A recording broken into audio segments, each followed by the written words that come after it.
नमस्कार, मेरा नाम विनीत त्रिपाठी है और आप नव भारत टाइम्स देख रहे हैं। शुक्रवार देर शाम दिल्ली एनसीआर में भयंकर आंधी आई। चारों ओर धूल का गुबार था। लोगों को जहां जगह मिली वहीं दुबक गए। दिल्ली की सड़कों में सरगर्मी तेज हो गई थी। गाड़ियों का काफिला तिहाड़ जेल के आसपास पहुंच रहा था। जिंदाबाद मुर्दाबाद के नारे हवा के साथ साथ मिलकर दूर दूर तक गूंज रहे थे। पुलिस प्रशासन के हाथ पैर फूल रहे थे कि लोगों को संभालें, किस आंधी से खुद को बचाएं। तभी आम आदमी पार्टी समर्थक कहने लगे कि देखो देखो, शेर के निकलते ही आंधी आ गई।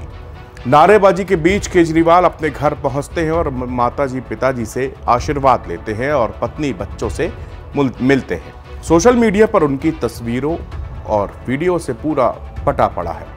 कई लोग सुप्रीम कोर्ट के इस फैसले पर सवाल उठा रहे हैं तो कई लोग सुप्रीम कोर्ट की तारीफ में कसीदे पढ़ रहे हैं। फिलहाल हम इसकी चर्चा में नहीं पड़ेंगे क्योंकि सुप्रीम कोर्ट का जो फैसला है वो अंतिम फैसला है। लेकिन एक सवाल जो हर कोई कर रहा है वो ये कि आखिरकार केजरीवाल के बाहर आने के बाद राजनीति में क्या उठापटक मच सकती है। क्या इंडिया गठबंधन को इससे मजबूती मिलेगी? दिल्ली में केजरीवाल कुछ बड़ा कर सकते हैं? पंजाब में आपको क्या फायदा होगा? इस तरह के बहुत सारे सवाल हैं जिनके आज कुछ सवाल खोजने की हम लोग कोशिश करते हैं। केजरीवाल को 1 जून तक के लिए जमानत मिली है। अभी 4 चरणों के मतदान बचे हुए हैं। चौथे चरण में उत्तर प्रदेश, बिहार और मध्य प्रदेश समेत 10 राज्यों की 96 सीटों पर सोमवार यानी 13 मई को चुनाव होना है। केजरीवाल आज अपने ही अंदाज में दिखे। उन्होंने बीजेपी की टॉप लीडर्स पर निशाना साधते हुए लोगों को ये बताने की, ये समझाने की कोशिश की कि बीजेपी आलाकमान तानाशाही रवैया पार्टी के अंदर भी अपनाता है। उन्होंने शिवराज सिंह चौहान, सुमित्रा महाजन से लेकर सीएम योगी तक का जिक्र कर दिया। जैसा सोचा था, केजरीवाल का अंदाज उसी के इर्द गिर्द रहा था। अब कई राजनीतिक जानकारों का कहना है कि केजरीवाल की रिहाई से विपक्ष को फायदा मिलेगा, खास तौर से दिल्ली और पंजाब जैसे राज्यों में जहां पर आम आदमी पार्टी का एक मजबूत आधार है। इससे पूरे इंडिया गठबंधन भी मजबूती आएगी और उनके नेताओं को भी मजबूती मिलेगी। फिलहाल लोकसभा चुनाव चल रहे हैं। 3 चरणों के लिए वोटिंग हो चुकी है। अभी 4 चरण और भी बाकी हैं। आम आदमी पार्टी के लिए महत्वपूर्ण माने जाने वाले 2 राज्य जहां पर दोनों जगह उनकी सत्ता है, दिल्ली और पंजाब, यहां पर अभी मतदान होना है। दिल्ली की 7 सीटों पर 25 मई को चुनाव होने हैं। यहां से आम आदमी पार्टी 4 सीटों पर और कांग्रेस 3 सीटों पर चुनाव लड़ रही है। दोनों ही पार्टियां इंडिया गठबंधन के तहत एक साथ मिलकर चुनाव लड़ रहे हैं।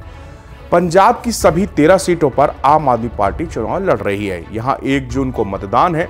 इन दोनों राज्यों के अलावा आम आदमी पार्टी हरियाणा में भी 1 सीट पर चुनाव लड़ रही है। यहां दिल्ली के साथ ही 25 मई को चुनाव है।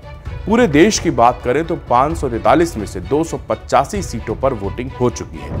इनमें कई जगहों पर आम आदमी पार्टी का भी आधार था। उदाहरण के तौर पर गुजरात में पार्टी ने 2 उम्मीदवारों को उतारा था। 2022 की विधानसभा चुनाव में पार्टी को 5 सीटों पर जीत मिली थी और 13% लगभग वोट मिले थे।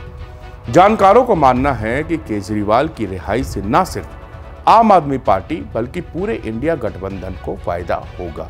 इससे पहले जब आम आदमी पार्टी के सांसद संजय सिंह को कुछ शर्तों के साथ जमानत दी गई थी तो जानकारों का यही कहना था कि पार्टी कार्यकर्ताओं में नए उत्साह का संचार हुआ था। बीबीसी की एक रिपोर्ट के मुताबिक राजनीतिक विश्लेषक अदिति फडणवीस मानती हैं कि यह बीजेपी के लिए बड़ा झटका है। साथ ही इससे आम आदमी पार्टी का मनोबल काफी हद तक बढ़ेगा। वो कहती हैं अब वो बाहर आकर लोगों को समझा सकते हैं, अपनी बातें उनको बता सकते हैं। कोर्ट ने 10 मई को कहा कि उनके मुख्य मामले की सुनवाई करेगा। इस मामले में उनकी गिरफ्तारी को चुनौती दी गई है।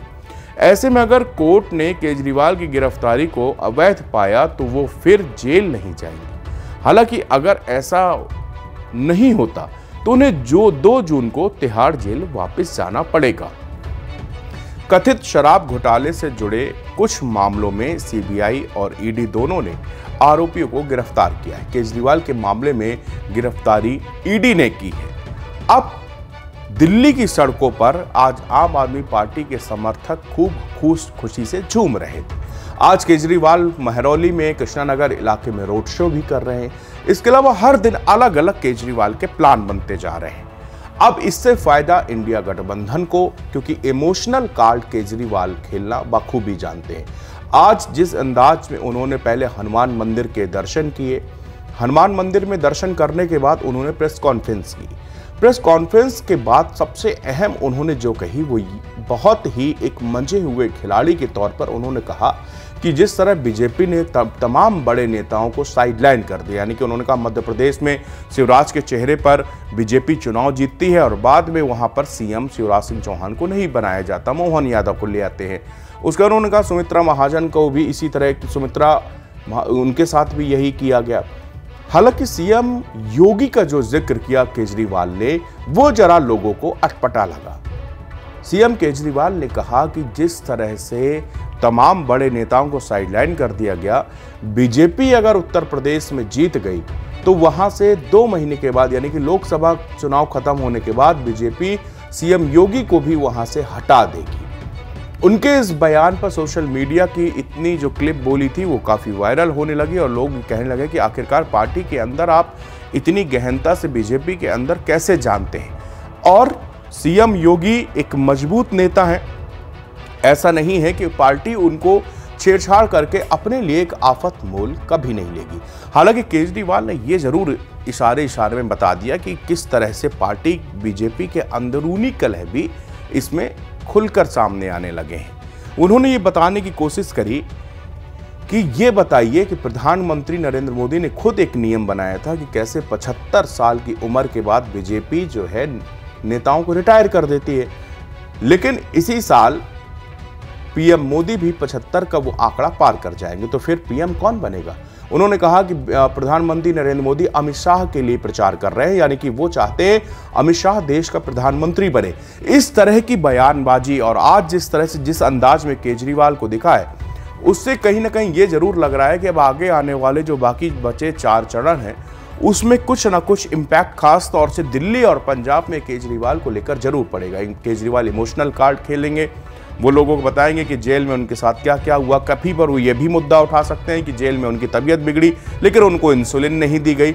इस तरह से लोगों को वो इंडिया गठबंधन के बैनर तले या आम आदमी पार्टी की तरफ जोड़ने का प्रयास करेंगे और ये बीजेपी के लिए ये एक बड़ा झटका भी माना जा रहा है।